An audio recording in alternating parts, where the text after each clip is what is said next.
আসসালামু আলাইকুম রহমতুল্লাহ। আমি আর আমার ভাই শাহজাহান ভাই। শাহজাহান ভাই একজন পরিশ্রমী এবং সৎ মানুষ।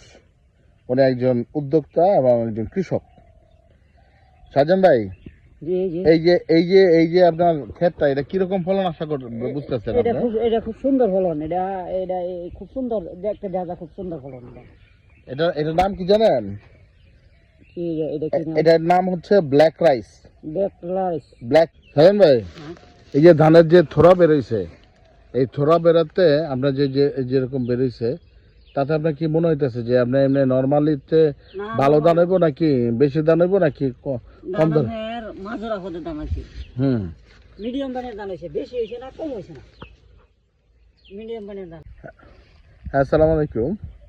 যে শাহজাহান ভাই, জি জি আপনার যদি এই ধান, যদি এই ব্ল্যাক রাইস যদি ঠিকমতো ফলন হয়, তাহলে কি আপনি এই ব্ল্যাক রাইস করবেন? জি জি এটা ভালো ফলন পেলে আমি করব, সমস্যা কি? এই চাল কিন্তু অনেক পুষ্টিকর, অনেক ভালো, এবং এই চালের কিন্তু এটার কিন্তু প্রাইসও অনেক হাই। যেহেতু এটার দাম অনেক ভালো, তা কৃষকের জন্য এটা উপযোগী।